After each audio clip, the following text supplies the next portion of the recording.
Nous allons parler de transparence sur la rémunération et l'origine des produits. J'ai demandé à Patrice Moyon de me rejoindre. 4 invités donc pour cette séquence. Daniel Sauvaget, le président d'Ecomiam. Bienvenue Monsieur Sauvaget. Catherine Gobert, elle est directrice de l'Union Jura-Mont-Comté. Véronique Le Floch, ex-présidente de la coordination rurale, c'est tout nouveau. Et Philippe Bernard, directeur des achats et de l'offre de Biocop, la coopérative Biocop. Si tu veux, ça m'est égal. Oui, mets-toi à côté de moi. Voilà. Bienvenue à tous les 4, je vous en prie. Ça va ? Bonjour. Bonjour. Allez-y, asseyez-vous, je vous en prie.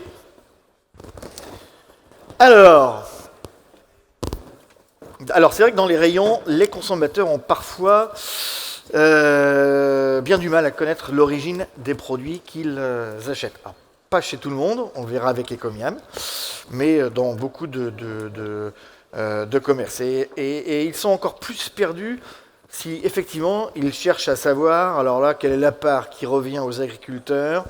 Voilà. Alors pourquoi cette transparence est-elle demandée de plus en plus aujourd'hui ? Pourquoi elle est si compliquée à mettre en place ? Et puis on va voir quelles sont les solutions pour améliorer la situation.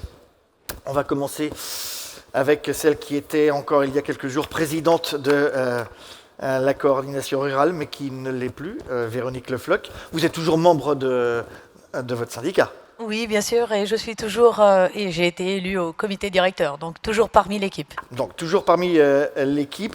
C'est quoi globalement votre vision, et plus largement celle du syndicat, sur effectivement cette question de la transparence, de l'origine des produits, de la répartition des marges, du revenu des agriculteurs, etc. Alors, en faisant quelques mots pour faire bref quand même, parce que le sujet est tellement vaste. Ouais.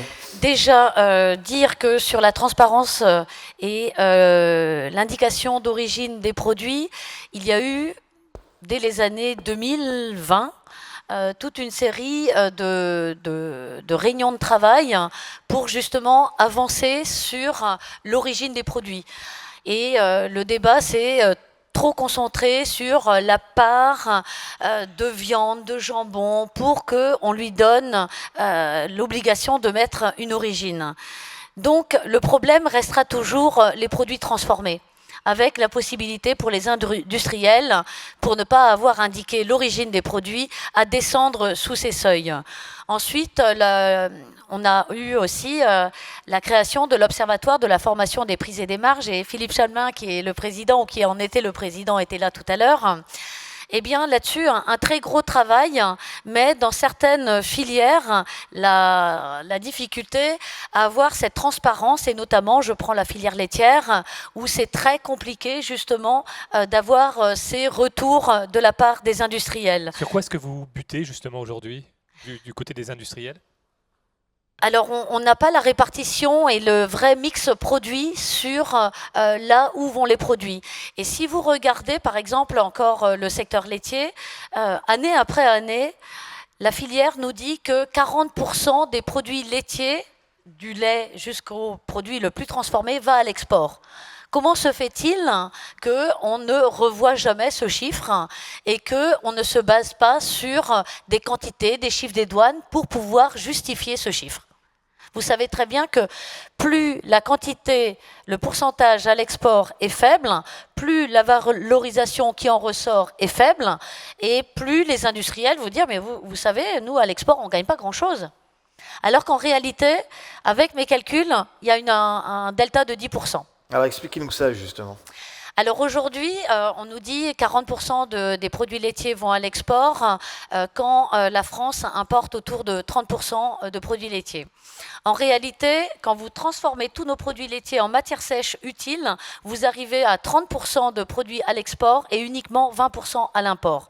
Ce qui diminue le coefficient diviseur, donc le volume exporté, et ce qui augmente sa valeur. Il faut quand même bien se dire que nos industriels n'iraient pas à l'export s'il n'y avait pas de rentabilité. Et ce qui n'est pas inclus, et qui ne participent pas à la transparence des marges de nos industriels, ce sont les valorisations des coproduits. Et là aussi, on a pour les produits laitiers de la valorisation, que ce soit en termes de protéines pour justement des produits pharmaceutiques, vous avez aussi les produits de beauté, vous avez dans tout ce qui est produit de la viande, vous avez les peaux, vous avez le sang, vous avez tout ce qui rentre justement et qui est bénéfique, les sangs qui sont récupérés et qui participent aussi à la création de beaucoup de valeur. Donc en clair, avoir plus de transparence, ça permettrait aussi de faire redescendre plus d'argent vers les exploitations agricoles, c'est ça? Alors tout à fait, parce qu'aujourd'hui, là où il y a un problème, c'est que en général, nous agriculteurs, on livre soit un industriel privé, soit une coopérative. Et nos coopératives sont gérées par nos collègues administrateurs, ils sont élus. Et on se contente d'un prix, un prix qui est défini. Et ce prix-là, eh bien certainement qu'il pourrait être revu à la hausse. Et si il était revu à la hausse du côté des coopératives, eh bien les industriels privés paieraient aussi mieux. Le résultat, c'est quoi? C'est que les industriels privés continuent à grossir, à absorber des petits faiseurs, et nos coopératives, qui finalement ont quelque part une rentabilité qui s'en rapproche, eh bien eux se sont rapprochés du mode de fonctionnement de nos industriels privés. Ce sont aujourd'hui pour les grosses coopératives des multinationales, et ce sont ces multinationales qui justement ont au sein de leur bilan les filiales, et donc ils gardent le bénéfice au niveau des filiales. Véronique Le Floch, merci. Justement, on va se tourner vers un territoire, le Jura, avec le Comté. Catherine Gobert, vous êtes directrice de l'Union Jura du Mont-Comté, 560 producteurs, 18 petites fruitières, en fait, hein, c'est ça. Expliquez-nous comment vous avez travaillé justement sur un territoire, sur cette question de la transparence, de l'information des producteurs, de la valorisation aussi des produits, et sur quoi peut-être vous butez aujourd'hui pour aller encore plus loin. Donc juste pour vous préciser, notre union de coopératives a été créée en 1945. C'est important de se rappeler l'histoire. Sous impulsion donc d'un homme politique qui était le docteur Lécuyer, qui était maire dans le Jura, et qui était très attaché à la répartition de la valeur, notamment pour que la valeur redescende chez les paysans. Et donc il a été un élément clé en fait pour regrouper des producteurs, pour créer une union d'affinage, voilà, avec pour objectif d'introduire dans le monde de l'affinage une société coopérative et ne pas laisser uniquement l'affinage en fait dans les mains des sociétés dites familiales. Voilà. Donc notre histoire démarre là. C'est important parce que dans nos choix au départ, notre union donc a fait le choix de travailler avec un affineur en ayant toute confiance et pas de transparence, ce qui nous a amené en fait dans les années 70 à la presque banqueroute. Je dis presque parce que les producteurs ont été courageux à l'époque. Vous allez me dire, s'ils n'étaient pas courageux, ils seraient morts. Mais ils ont été courageux. Ils ont repris notre cave centrale d'affinage en gestion directe. Donc, c'est-à-dire ce sont les producteurs qui sont venus faire tout ce qu'il y avait à faire, avec des salariés pour frotter les fromages, mais ils ont repris la gestion. Et ils ont retravaillé avec un autre affineur qui était d'un autre département. Et en se jurant, et donc maintenant c'est dans notre ligne stratégique depuis donc les années 70, d'être au capital de son affineur. Alors pas pour l'opération capitalistique, mais justement pour avoir la transparence jusqu'à la fin en fait de comment les fromages sont mis en commercialisation. Donc aujourd'hui notre union, nos producteurs, donc moi je suis union de coopérative, j'ai un président qui est producteur de lait, qui a été et qui est encore vice-président de sa fruitière. Alors juste pour vous situer, donc on est des modèles coopératifs. Une fruitière, en fait, c'est le lieu où on fait fructifier le travail des gens. Donc dans le Jura et dans le Doubs, vous n'avez pas des producteurs de lait, vous avez des producteurs de fromage. Voilà, parce qu'en fait, nos producteurs, leur rémunération, elle se fait en fonction de la qualité finale du produit. Et pas, en fait, son travail ne s'arrête pas autant qu'aller. Voilà. Donc vous maîtrisez donc une partie, mais ensuite il y a la commercialisation. Alors, est-ce que là-dessus, vous arrivez aussi à avoir la transparence complète, notamment quand vous adressez à la grande distribution? Alors, on va s'arrêter au maillon d'avant. Voilà. Oui, on a la transparence parce qu'avec notre volonté Alors je vais dire régional parce qu'on s'est associé avec d'autres apporteurs de fromage, donc de notre affineur qui s'appelle Monts et Terroirs. On est rentré au capital donc en 2011 et on est aux côtés de la coopérative Sodial. Voilà, quand elle a racheté le groupe Entremont, en fait, nous sommes devenus collaborateurs, je veux dire, on peut dire, enfin, voilà, co-actionnaires. Et de ce fait-là, en fait, on participe au conseil d'administration de la société. On a accès bien évidemment à tous les comptes et on participe pleinement à la gouvernance de la société. Par exemple, pour vous situer, donc moi je suis en charge donc, de travailler avec mes coopératives sur la qualité du produit, sur leur gouvernance. Je conduis l'union et donc mon président et mes administrateurs m'ont demandé de pouvoir être dans l'équivalent d'un directoire en fait, de cette société pour bien garantir l'intérêt de mes producteurs. Voilà, donc on a accès au prix, on a accès aux façons dont c'est mis en marché, on a voix en fait sur ces choix-là aussi. Et après, il y a effectivement un élément qu'on ne maîtrise pas du tout, après c'est le prix de vente au consommateur. Voilà. Alors là-dessus, qu'est-ce qu'il faudrait faire justement pour aller plus loin, pour aller jusqu'au bout de la transparence sur cette chaîne? Est-ce que vous avez des propositions à faire? En fait, je pense alors je ne sais pas si ça peut se dire, mais je le dis quand même. Oui. Dites. En fait, je pense que les gens, à un moment, il faut qu'ils acceptent de reconnaître que les gens qui ont fait le produit, que ça soit le lait, le transformateur, l'affineur, ils ont besoin de vivre. Alors, quand je dis de besoin de vivre, c'est pas vivre miséreux, c'est vivre de son travail.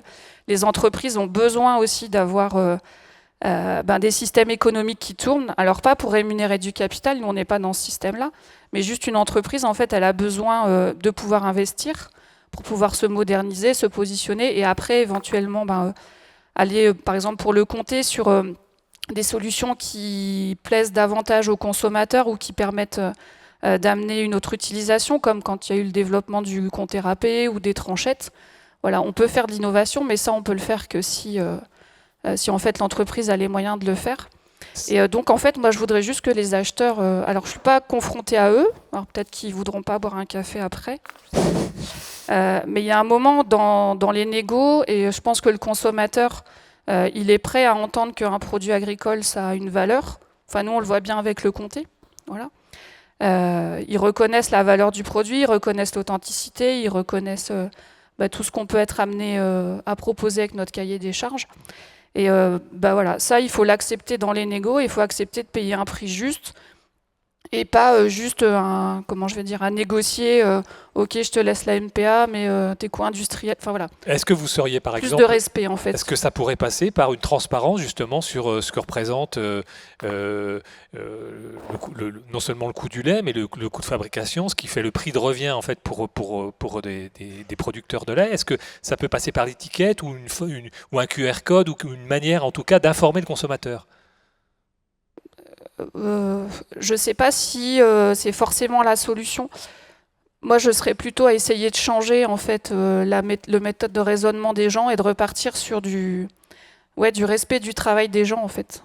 Alors ça peut paraître peut-être utopique, mais si je vous dis voilà, j'ai acheté le litre de lait à 3 €, alors je vais dire des trucs bêtes exprès, mais à 3 €, si le producteur ça lui permet pas de vivre, le consommateur, je suis pas sûre qu'il soit plus heureux quand même. Hein. Donc l'étiquetage, je sais pas. Ça peut après. Ça peut jouer. Donc c'est plutôt changer les relations commerciales plutôt. Ouais, changer. Je pense que le changement des comportements dans beaucoup de choses, c'est la solution. Philippe Bernard, restons sur ce sujet de la transparence et de l'information du consommateur. Biocoop, c'est 743 magasins, 1,8 milliard de chiffre d'affaires. Vous avez aussi une division Biocoop Restauration qui fournit les cuisines centrales, Elior. Vous avez connu une crise compliquée, les années 2022-2023. Quelles initiatives est-ce que vous prenez, vous, pour garantir la transparence de l'information pour le consommateur? Alors, avant de répondre à la question, et sans faire de détour, donc effectivement, nous sommes une coopérative de magasins, avec le côté atypique, c'est que nous avons des sociétaires magasins, des sociétaires salariés, des sociétés consommateurs, et des salariés et des sociétaires paysans et paysannes. Donc autour au conseil d'administration, on a donc le monde agricole qui est représenté. Donc je tenais à le souligner. Donc tous les acteurs concernés, en fait. Tous les acteurs concernés. Donc ça, c'est quand même une première chose. Donc ce qui fait aussi une atypicité dans notre gouvernance. Le deuxième sujet, c'est que là aussi, c'était la question qui a été posée lors du buffet. La crise de la bio est terminée. Donc je tiens à le souligner parce qu'effectivement, on a vécu 2022-2023 où le marché de la bio a été secoué, après une année 2020 qui était euphorique. Mais contrairement à ce qu'on a bien voulu relayer, le marché de la bio ne s'est pas écroulé. On reste quand même à 2 fois le chiffre d'affaires d'il y a 10 ans. Il s'est stabilisé en fait. Il repart en croissance. Il repart en croissance. Et si la GMS n'avait pas, je le dis très tranquillement, hein, mais si la GMS n'avait pas amplifié le phénomène en ayant ultra réduit ses assortiments et ses linéaires, aujourd'hui le marché serait en croissance. Donc aujourd'hui le marché de la consommation bio repart en croissance et c'est de bon augure aussi pour les filières agricoles parce que les filières agricoles ont beaucoup souffert de ces années 2022 et 2023 et comme le temps des filières et le temps du commerce n'est pas le même, donc aujourd'hui les paysans subissent le contre-coup de ce phénomène-là. Mais en tout cas, voilà, c'est reparti en croissance. C'est-à-dire que vous n'avez pas assez de producteurs aujourd'hui, c'est ça ? Oui. Mais c'est pas de leur faute.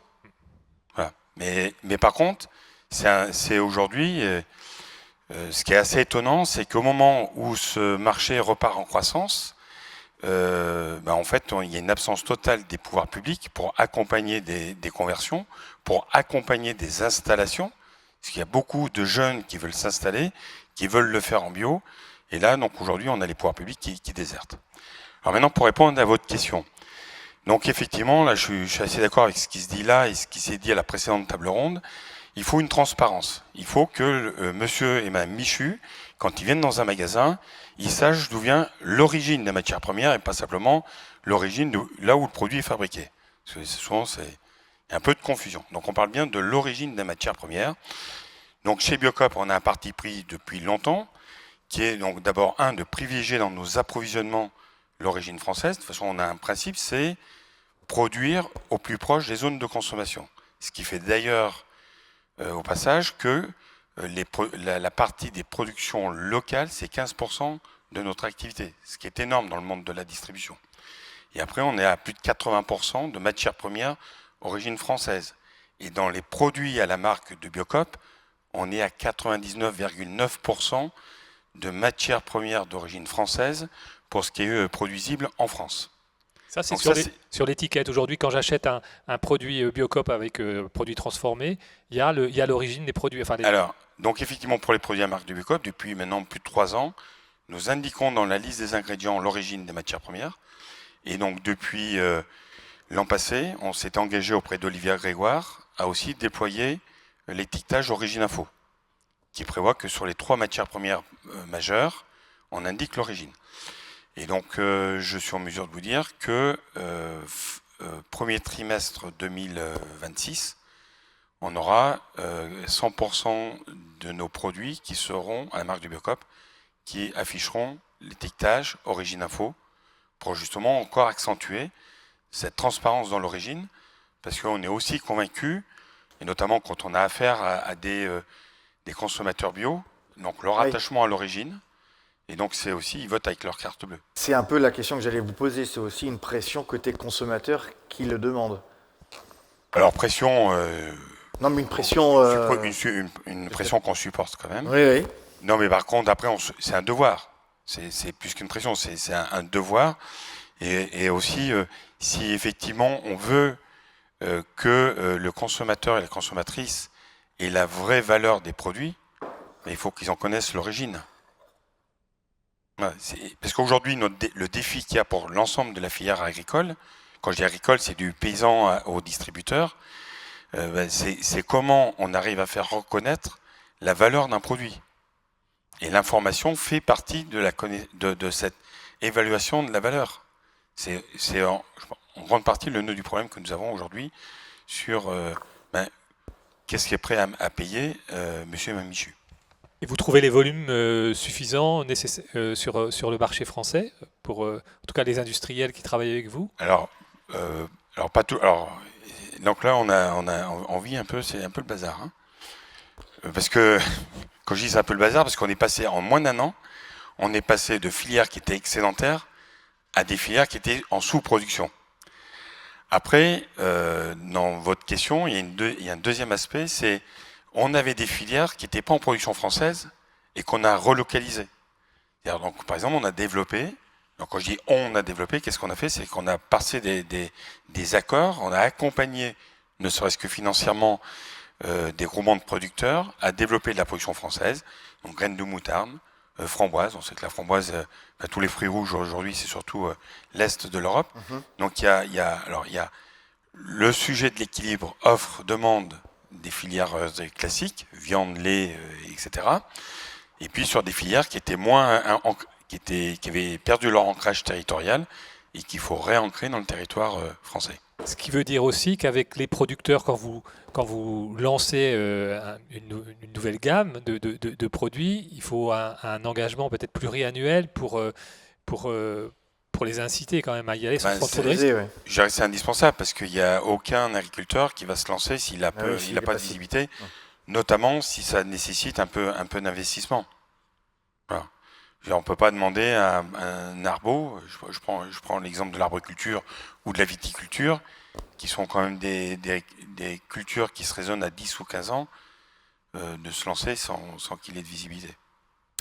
Daniel Sauvaget, président d'Ecomiam. D'abord, en 2 mots, rappelez un peu ce qu'est Ecomiam. Ecomiam est donc un réseau de distribution de produits surgelés que j'ai créé il y a 16 ans, avec la volonté de réconcilier le consommateur avec son écosystème, quoi. Et ce débat sur la transparence renvoie à une notion quand même forte, c'est l'effondrement de la confiance, quoi. C'est Etchegoyen, Alain Etchegoyen, c'est un philosophe qui avait cette formule extraordinaire. On ne construit pas une société de confiance sur la transparence. Si j'ai besoin de tout savoir, c'est que j'ai pas confiance. Et aujourd'hui, c'est ce qui se passe. C'est que puis personne n'a confiance en personne. Je pense que les propos ici à cette tribune depuis ce matin le révèlent. Et je pense que la transparence, c'est pas une valeur d'ailleurs, c'est juste une donnée physique. On voit à travers, c'est tout. C'est pas une valeur. Par contre, c'est un bon moyen quand elle est utilisée de manière opportune pour rétablir la confiance. Parce qu'au final, il faut de la confiance. Les gens ont besoin de travailler avec de la confiance parce qu'on se projette, parce qu'on a des ambitions partagées, parce que quelque part, on doit contribuer un petit peu à la prospérité du pays. C'est ça l'enjeu, la cohésion du pays. Et l'enjeu d'Ecomiam, bien modestement, nous sommes un tout petit réseau, mais ce que je voulais démontrer, c'est qu'on pouvait imaginer un réseau de distribution ne vendre que de l'origine France. Chez moi, c'est pas compliqué. C'est obligatoirement de l'origine France. Dans tous les stades, bien sûr, la transformation, mais l'origine des matières premières. Donc ça veut dire qu'il y a beaucoup de produits que vous ne vendez je pas. Pas de saumon, par exemple, où j'en ai que très peu, parce que le saumon, il est de Norvège, d'Écosse. Je n'ai pas dit qu'il était mauvais d'ailleurs, c'est pas ça, mais j'ai un principe, c'est que d'origine France. Sur les poissons, ils sont pêchés armateur France, débarqués Port France. C'est les 2 contraintes qu'on s'impose. Donc voilà la théorie. Et démontrer qu'on pouvait offrir aux consommateurs des produits d'origine France correctement payés, de manière accessible pour le consommateur. Donc on a dépouillé tout ce qui ne servait pas à la valeur d'usage du produit une fois arrivé à la cuisine, dans la cuisine du consommateur. Donc il n'y a pas de marque. Le produit est protégé simplement. On évite aussi que le produit soit gaspillé, c'est-à-dire qu'on vend le maximum en portionné surgelé pour que le consommateur puisse prélever uniquement ce dont il a besoin. Donc au final, on apporte une solution exclusivement d'origine française, de qualité, à un prix très accessible pour le consommateur. Donc voilà la logique. Et l'affichage, puisqu'on va parler de transparence, c'est pour ça que je viens, puisque je pense que nous sommes 2-3 distributeurs en France à le faire. Juste, il y a combien de magasins et combien? On est à une petite 60aine. D'accord. Sur l'arc atlantique. Et nous déployons un petit peu maintenant en corner. Enfin, on essaye d'évoluer. C'est pas simple. Hein. Le métier de la distribution est quand même un métier c'est un peu costaud. Chez des concurrents?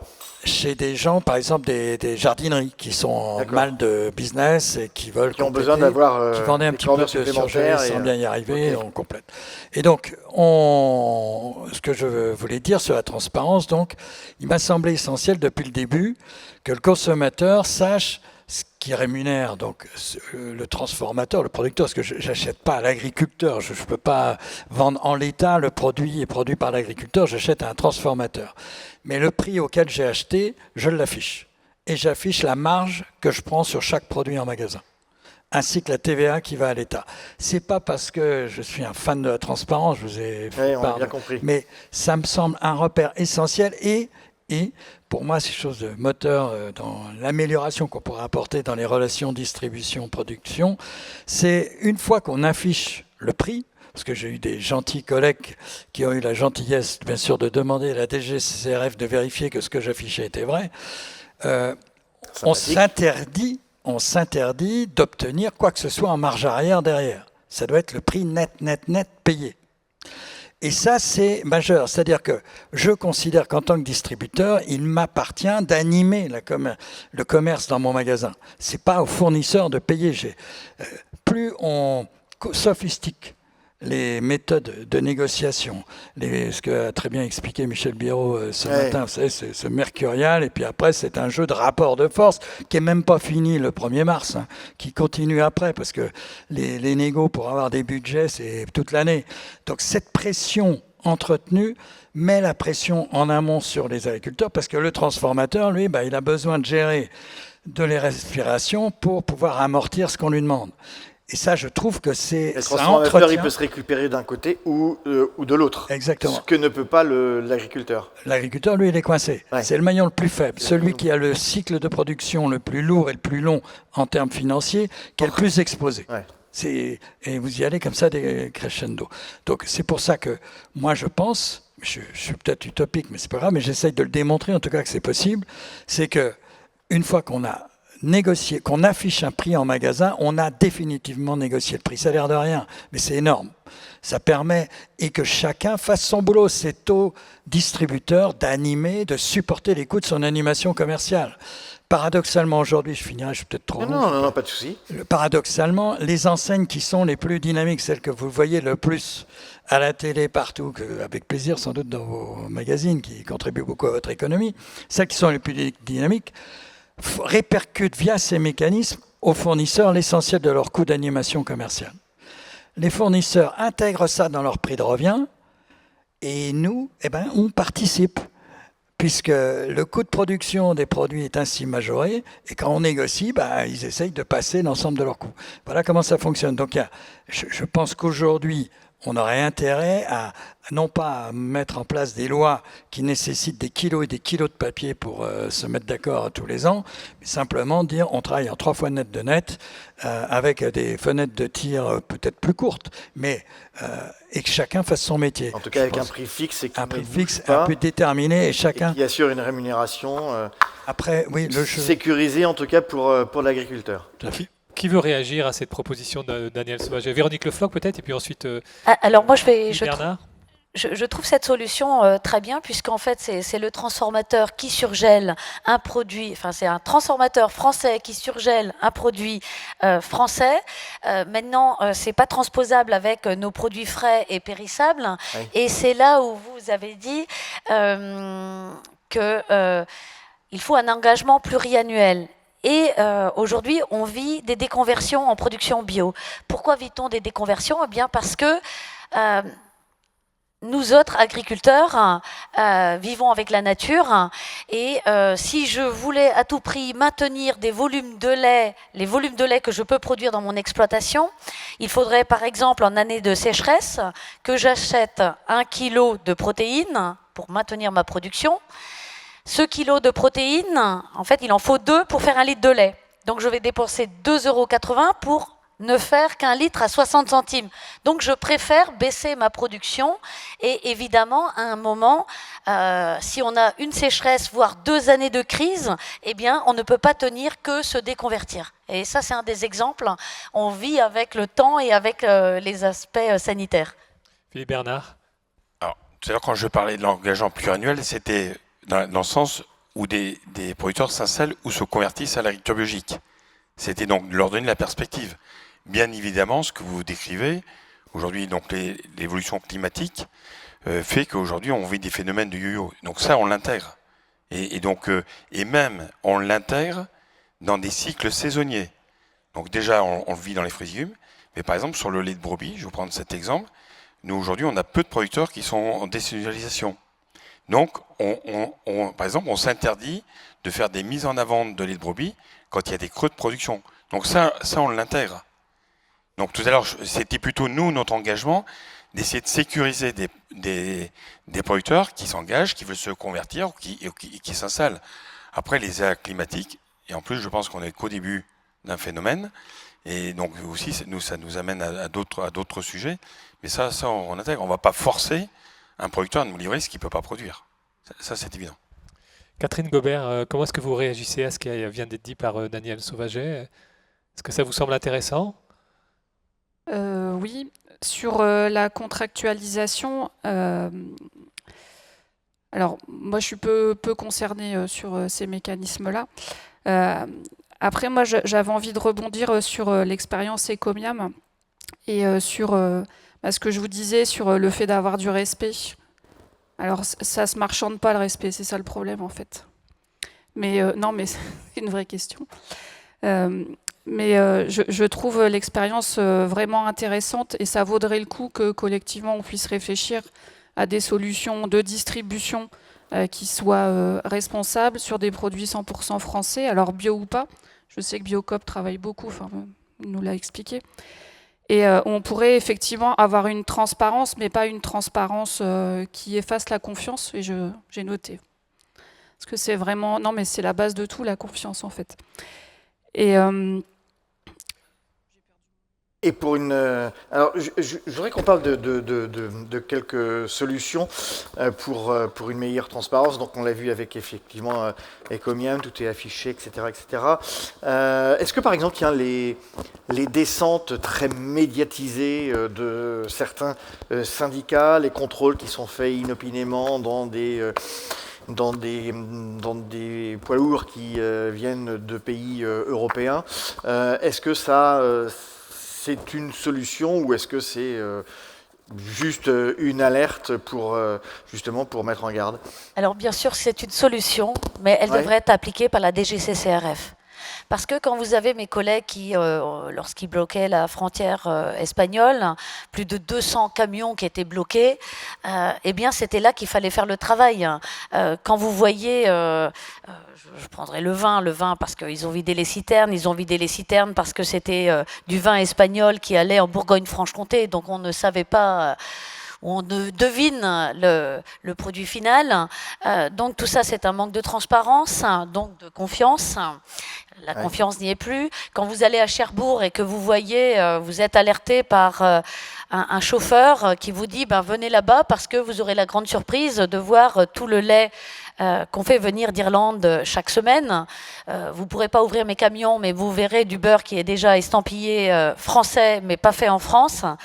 C'est-à-dire du beurre estampillé français, fabriqué en Irlande. Et quand vous demandez qui est l'importateur, eh bien vous trouvez les papiers. Et sur les papiers, vous avez la surprise de découvrir qu'il s'agit d'une entreprise bretonne spécialisée dans le produit en Bretagne, mais elle fait de l'importation. Alors elle exporte et elle importe le produit. Et non. Ben non, le produit il est fait là-bas avec du lait de là-bas et donc voilà, c'est ça qu'on voudrait que la répression des fraudes regarde parce que c'est une concurrence déloyale qui fait que nous autres agriculteurs on peut pas s'en sortir. Et ça m'emmène à une autre idée, mais c'était en lien avec l'intervention précédente où il parlait des revenus des agriculteurs, des producteurs de céréales et des producteurs de porc avec des revenus à faire envier et qui demain devraient faire en sorte qu'on ait des milliers de candidats à s'installer. Ce n'est pas la réalité. Aujourd'hui, quand on affiche les résultats des agriculteurs, on parle de résultats courants avant impôts et avant charges sociales. Dans nos résultats courants, il y a justement tous nos stocks. Et quand vous prenez l'inflation qu'on connaît aujourd'hui, dans nos charges, ça se répercute bien sûr sur nos produits, eh bien, nos animaux qui sont encore dans nos fermes ont pris de la valeur. Si je prends une ferme comme la mienne avec une centaine de vaches, eh bien, chaque vache a pris plus de 500 € de valeur, c'est 50 000 € de résultat. Donc ça rentre dans ce résultat qui est affiché, mais qui n'est pas de la trésorerie. Et un dernier point qu'il faut aussi comprendre, et ce sont des évolutions sur lesquelles on travaille parce qu'on ne trouve pas ça juste, vous avez beaucoup d'agriculteurs qui font face à tous les aléas climatiques, sanitaires, avec justement des pertes de production, des pertes de revenus, et l'obligation pour ceux-là même de restructurer et de faire des prêts sans objet, des prêts qu'ils vont payer sur 12, 15 ans, et ce sont des charges de 20 à 30 000 € par an. Mais cette charge n'est pas une charge qui vient diminuer votre revenu. Donc vous payez et des impôts et des charges sociales dessus, alors qu'en trésorerie, vous êtes pénalisé. Daniel Sauvaget. Oui, sur cette histoire de prix, faut bien comprendre. Quesnay, vous ne le connaissez pas, c'était le médecin de Louis XIV, je crois, qui était économiste, qui disait au XVIIIe siècle, les prix bas font des bas salaires et ruinent les finances de la France. Ouais. C'était en XVIIIe siècle. Je pense qu'aujourd'hui, on peut se transposer. Ça n'a pas beaucoup changé. Tout ça pour dire que l'importation, effectivement, pèse en termes, ça a été évoqué maintes et maintes fois ici, sur les normes qui ne sont pas les mêmes, cette concurrence déloyale, tout ça, donc ça a été très bien dit, je ne vais pas le dire. Il y a une autre dimension qu'il faut avoir à l'esprit. C'est que beaucoup de distributeurs, pour amplifier le phénomène de bas prix, sacrifient leur marge sur les produits importés pour avoir encore plus d'attractivité prix et se refont la cerise sur des produits bien estampillés origine France, d'accord, où on fait payer au consommateur par son souci de bonne conscience l'origine France. Donc on fait qu'amplifier et au total c'est la ferme France qui perd. Donc c'est un cercle. C'est un cercle vicieux. C'est pour ça qu'à un moment donné, il va falloir qu'on arrête ce jeu de dupes. Ce gros jeu de dupes actuel, et surtout dans l'état où est notre pays, sachant que les importations, la balance commerciale française est largement déficitaire, 90 milliards, c'est-à-dire qu'on n'a pas collectivement les moyens de payer ce qu'on doit à l'étranger, quand on fait les balances de paiement de pays à pays. La France emprunte pour pouvoir payer ce qu'elle importe. Et c'est le contribuable qui paye au travers du remboursement du coût de la dette, qui paye le complément de prix qu'il ne trouve pas sur l'étal. Donc tout ça, à un moment donné, il va falloir dire les choses. Le pays, dans l'état où on est, enfin, je ne veux pas dire, c'est catastrophique quand même, hein, l'endettement, le déficit et tout ça. On n'est plus qu'à 10-11% d'industrialisation dans le PIB. Enfin, c'est l'agriculture. Alors il faut faire quoi ? Il faut se rediscipliner, remettre nos fameux distributeurs qui sont soi-disant très vertueux, leur mettre les mecs, on arrête un peu les bêtises, quoi. C'est la prospérité de la France qu'il faut. Donc vous diminuez de X% chacun votre part d'importation, il faut remuscler la production française. Ça peut paraître un peu péril, mais si on ne prend pas ça à bras-le-corps, ça va être imposé par le FMI, qui va venir nous dire sur les finances, vous arrêtez. Et ce matin, il y avait un spécialiste, donc Michel Biraud, spécialiste de la distribution qui connaît bien le sujet. Lui pointait plutôt les industriels par manque d'opacité, en expliquant que... Michel, que j'adore, qui est là d'ailleurs, est très bon effectivement pour dénoncer l'opacité des industriels. C'était sa marotte, il le fait très bien. Je ne suis pas sûr que Lidl soit beaucoup plus transparent sur ses comptes, notamment en France, je ne suis pas certain. Donc il faut arrêter de se jeter des anathèmes, c'est pas ça le sujet. Le sujet, c'est la prospérité des Français et la responsabilité, parce que madame a eu deux mots magnifiques, elle a dit confiance, responsabilité. C'est-à-dire que la transparence peut conduire à déresponsabiliser les gens. Je monte, donc je suis plus responsable. C'est pas ça. C'est la confiance, la responsabilité et la transparence uniquement comme moyen pertinent sur certains critères, peut-être sur la marge que l'on prend, c'est-à-dire que sur tous les produits importés, imposons l'affichage des marges. Par exemple, qu'on complique un peu les choses, non pas pour ceux qui produisent, mais pour ceux qui importent. Ça pourrait être un début de solution. Donc, ce que je comprends bien, c'est créer un nouvel état d'esprit en fait sur la chaîne alimentaire, et dans une logique plus coopérative et non pas une logique d'affrontement. Dans une logique patriotique. Alors, je ne fais pas de politique quand je parle ce mot de patriotique, mais c'est l'enjeu de notre modèle social, de notre économie. Alors moi, je partage et moi j'ai en tête la répartition en fait des achats d'un distributeur moyen qui ferait autour de 50% de produits MDD, produits de marque, distributeurs. On dirait 35 à 40% de produits d'importation chez certains et à peine entre 8 et 12% pour des produits issus de PME, voire direct de producteurs. Eh bien, moi, je suis d'accord aussi. C'est certainement cette part-là qu'il faut augmenter dans nos chaînes de distribution pour diminuer l'importation. Parce qu'on parlait tout à l'heure de l'Observatoire de la formation des prix et des marges.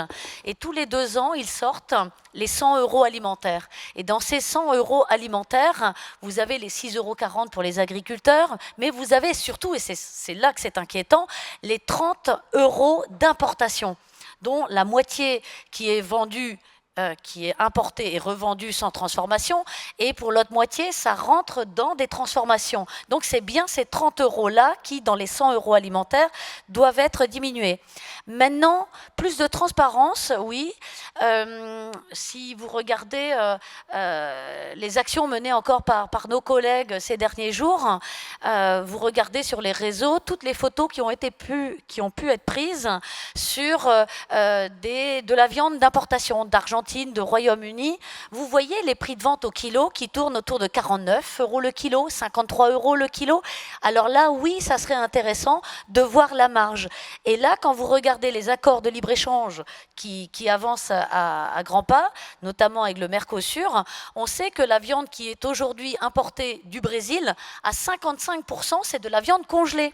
Donc celle-là n'est pas congelée en France, elle est congelée là-bas, on ne sait pas dans quelles conditions, combien de temps elle met pour transiter. Tout ça, c'est pas bon pour le bilan carbone. Je pense que le taux de rotation chez vous est quand même meilleur. Juste à propos des importations, les clauses miroirs, les clauses de sauvegarde, je crois que c'est le terme qu'on emploie.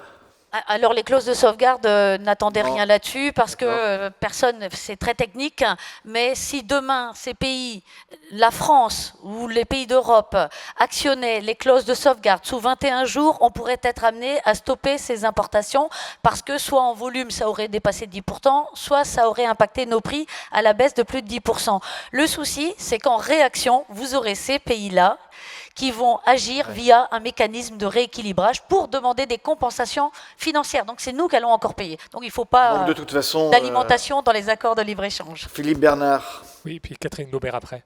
Oui, en fait, ça m'inspirait une réflexion. Je me dis, voilà, on parle de transparence, confiance. Je pense qu'il manque un mot, c'est instruction du consommateur, en fait. Oui, on va en parler.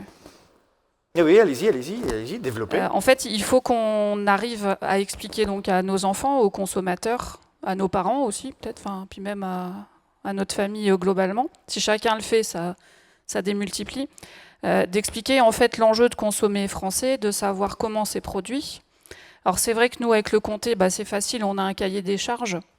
Alors je dis c'est facile, mais il faut quand même savoir qu'on est au 10e cahier des charges, qu'il a été validé la semaine dernière dans sa version définitive, que chaque cahier des charges qui est validé est plus restrictif que le précédent, parce qu'on veut toujours, quand je dis on veut, donc c'est au niveau de la filière, toujours être très transparent et vis-à-vis du consommateur et faire en sorte que ce qu'on lui vend, ça existe vraiment.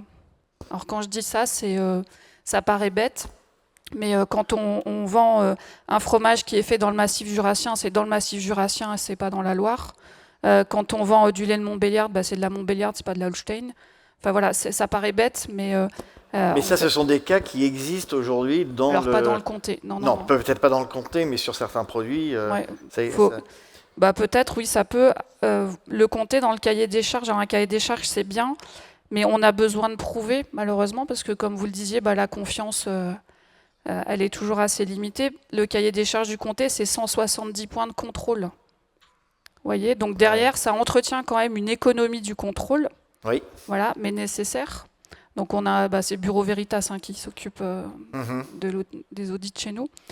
Alors c'est vécu comme quelque chose qui peut être lourd, mais c'est salvateur en fait, parce que le consommateur, quand il achète notre produit, sait en fait ce qu'il achète et il a une origine totalement garantie, comme ça peut être le cas pour les autres AOP ou AOC. Il n'y a pas marqué contrôlé par Bureau Non, Veritas non. sur les Non, c'est sur Non, après, sur les comtés. quand je parlais d'instruction, je pense qu'il y a un moment, il faut vraiment qu'on arrive... Alors, instruction, ça veut dire que ça passe par l'école, voilà, et l'éducation par la maison. L'aspect pédagogie. Ouais. L'aspect pédagogie, et quand on parle d'étiquetage, par exemple, alors les labels, il y en a plein qui sortent, il y a un moment, on va bientôt avoir des emballages où il n'y aura que des labels.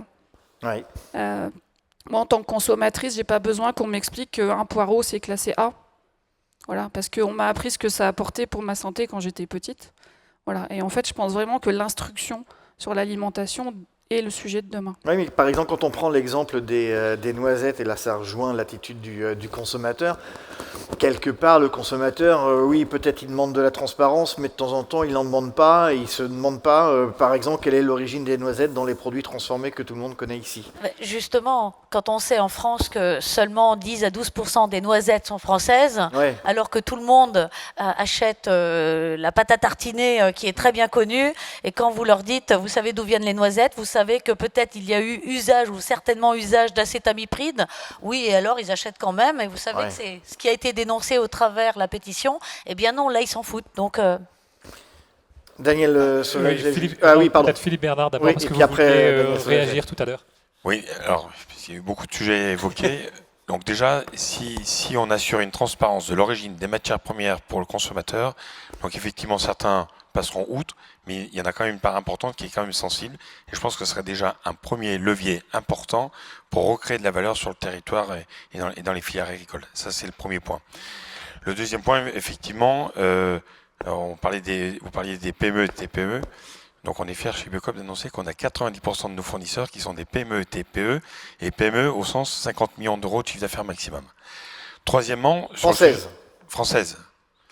Mais aussi, je suis désolé, mais le chocolat et le café, on ne sait pas encore le produire en France. Oui, bien donc sûr. on a aussi quelques entreprises étrangères. Je parlais pour les produits français. Troisième point, donc sur le sujet de la rémunération, donc il y a le sujet de l'affichage, mais on pourra toujours en discuter, parce que donc afficher la décomposition d'un prix quand on est sur du lait, c'est assez facile parce que l'acte de transformation est assez faible. Enfin, je veux dire, la part dans le coût final du produit est assez faible. Quand vous arrivez sur des produits transformés, des plats cuisinés, la part du producteur, elle devient toute petite. Mais c'est pas que le producteur est moins payé, mais c'est que parce qu'il y a proportionnellement, maillons voilà. qui interviennent. Donc c'est pour ça que c'est toujours très compliqué d'afficher des choses pour le consommateur, parce que comment il l'interprète. Après, il y a un dispositif qui existe, qui est celui du commerce équitable. Alors peut-être n'est-il pas parfait, mais en tout cas qui déjà prévoit donc justement des prix minimums. Ces prix minimums sont basés sur 3 éléments, qui sont 1, le coût de production, 2, la rémunération du producteur. Et en général, les producteurs essaient de tendre vers 2 fois le SMIC. Et troisièmement, il y a la capacité pour les producteurs de pouvoir continuer à investir dans leur outil de production. Donc ça, c'est la définition du commerce équitable. Donc, et en plus, il est prévu aussi un engagement pluriannuel de la part de l'acheteur. Donc ça, c'est une façon aussi de définir de façon objective le prix, et un prix qui garantit un minimum de rémunération pour le producteur. C'est encadré. Et chez Biocop, là, on a aujourd'hui un quart de nos achats qui se font dans le cadre du commerce équitable. Alors après, il y a toujours la complexité de définir un prix minimum qui peut varier d'une région à l'autre. Donc le lait, et c'est sans provocation, hein, mais le lait produit en Bretagne, il est produit dans le Franche-Comté. Est-ce que c'est le même coût de production ? Voilà. Mais en tout cas, ça peut être une voie intéressante. Daniel Sauvaget, vous vouliez réagir ? Oui, sur la pédagogie dont il faut faire preuve. Oui. C'est bien sur les produits, et puis nos enfants sont assez friands de ça. Mais la pédagogie qu'il est absolument nécessaire de partager, je pense, c'est de faire comprendre au grand public, c'est qu'un produit importé, vous financez le modèle social du produit du pays qui exporte, pas le nôtre. Et le nôtre, accessoirement, il est sacrément déficitaire, quoi. Donc c'est ça qu'il faut avoir cette prise de conscience. Ça ne pourra pas continuer à marcher comme ça. Donc choisir français, c'est choisir de sauver son pays, quoi. Aujourd'hui, c'est ça. Est-ce qu'il pourrait se passer dans l'agriculture, l'agroalimentaire, ce qui se passe, on le voit, pour certaines enseignes de fast fashion comme comme Chine ou autre. Plus difficilement. Plus difficilement. Plus difficilement pour des raisons... parce que même si les normes... la noisette, c'est quand même un bel exemple, quoi. Oui. On emmerde les producteurs français... Pour pas utiliser, j'arrive pas à prononcer le mot, mais je vois que Véronique l'a dit, donc c'est bien. La fait confiance, voilà, la machin. On les embête, mais ça gêne personne que le consommateur soit exposé à cette molécule via un produit. Oui, c'est ça. C'est ça qui me paraît faux, quoi. Et c'est ce qui me fait dire que beaucoup de décisions sont prises aujourd'hui pour des effets d'annonce, pour des effets de com, pour se donner bonne conscience, mais pas pour traiter les sujets, quoi. Et alors j'ai justement une question, je redonne la parole après Véronique Le Floch, qui s'adresse à mon avis à vous. Comment restaurer justement la discipline dont vous parlez dans un monde aujourd'hui ouvert, instable, comme on l'a vu ce matin? La discipline. Je vais dire le fait qu'on arrête ce jeu de dupes, que qu'on revienne à j'allais dire des comportements plus simples, plus honnêtes et peut-être plus transparents. C'est resimplifier les relations entre les différents acteurs. Aujourd'hui, c'est devenu beaucoup trop complexe. Encore une fois, Michel l'a bien illustré avec son kilo de papier là. Comment on peut imaginer que pour passer un accord, il faille signer 1 kilo de papier, détruire je ne sais pas combien d'hectares d'arbres en Amazonie pour signer des accords commerciaux? Ça n'a pas de sens. Il faut revenir à des choses simples, basiques, que chacun assume son métier. C'est-à-dire que si moi, distributeur, je nécessite beaucoup de dépenses marketing, commerciales, de communication, comme ça, je l'assume et je le fais supporter par rapport au prix que j'achète à mon consommateur. S'il y a un autre distributeur qui est plus économe sur il a un petit avantage là-dessus, il a peut-être un désavantage ailleurs, que le commerce se refasse sur des vrais critères et non pas sur des faux semblants. Aujourd'hui, c'est essentiellement... Chez Ecomium, est-ce que vous avez fait des enquêtes? Alors je sais que vous n'aimez pas trop la com, mais bon, est-ce que vous avez fait des enquêtes pour savoir quelles étaient les raisons pour lesquelles les clients venaient chez vous? C'était le prix, c'était la fameuse transparence que vous affichez. C'est quoi les raisons? France en premier. Origine France en premier. Origine France en premier. La production, alors par rapport à notre bassin initial, la Bretagne, c'est beaucoup de produits locaux. Donc c'est un soutien au territoire quelque part. Et le prix, bien sûr, aussi, parce que le prix est déterminant. Véronique Le Floch. Je voulais juste revenir sur Shein et les 200 000 contrôles de ces produits importés via cette enseigne. En agricole, en agroalimentaire, c'est carrément différent. Parce qu'autant ces produits, ils sont à destination du lieu final de distribution. Pour les produits agroalimentaires, ils peuvent très bien transiter par Rotterdam ou par d'autres points intermédiaires et être délotés. Donc on a moins cette capacité de contrôle et les contrôles ne sont pas aussi réactifs parce que, souvenez-vous, pendant la crise début 2024, l'État avait diligenté des contrôles pour repérer de la francisation ou pas dans les grandes enseignes et sur un seul mois, seuls 1000 contrôles avaient été faits et sur les 1000 contrôles, on avait 372 défaillances. Donc ce nombre de contrôles mériterait quand même d'être multiplié. Allez, Philippe Bernard, on a plusieurs questions sur le bio. Quelle est la part de produits qui assure l'affichage de l'origine chez Biocoop? Sur les produits à la marque du Biocoop, ça sera 100% pour ce qui est identifiable. Premier trimestre 2026. Ça fait 380 produits. Alors, il y a pas mal de questions sur le bio, ça fait toujours réagir, le bio. L'avenir du bio dans 10 ans, point d'interrogation, il n'y en aura plus, car trop de normes. Oui, il y a 30 ans, on disait la même chose. Ouais, ok. Manger bio, c'est bien, mais le sujet de la bio, aujourd'hui, c'est pas une souffrance de normes, c'est un sujet d'accompagnement et aussi d'expliquer ce que sont les produits bio. Il y a l'accompagnement au niveau des producteurs et d'expliquer ce qu'est la bio. Manger bio, c'est bien, mais les Attendez. Ah, pardon. Juste en tant que productrice bio, ça serait quand même bien qu'on puisse avoir des semences bio et tout ça pour que nous aussi on soit vertueux à 100%. Moi, quand je mets en terre nos mélanges de protéines pour nos vaches, eh bien, je ne sais même pas si j'ai un sac de semences françaises. Ça vient de partout, mais très peu de France. Toujours une question sur le bio. Les labels bio italiens et espagnols sont-ils fiables? En clair, est-ce qu'il y a un écart entre les labels bio, le label bio français et ce qu'on peut importer en bio? Alors, dans la réglementation européenne existe, c'est la même réglementation pour tous les pays. Après, il y a des mythologies. Oui, Véronique Le Fouet. Je vais apporter un complément et je vais vous inviter à aller sur le site de la Commission européenne qui a publié début d'année ses contrôles, les contrôles faits sur tous les produits commercialisés. Et en ce qui concerne la filière bio, pour la France, 100% des produits étaient conformes, zéro pesticides, zéro... il y avait 3% de défaillance, mais en dessous des limites maximales de résidus, alors qu'au niveau européen, on était seulement avec 80% de conformité. Patrice ? Non, quand vous parlez de mythologie ou c'est... Non, mais ce que je veux dire, c'est que donc effectivement, après, il y a toujours une suspicion. La meilleure réponse, c'est de privilégier des productions françaises. Voilà, comme ça, il n'y a plus de questions qui se posent, sauf pour les agrumes et le raisin italien.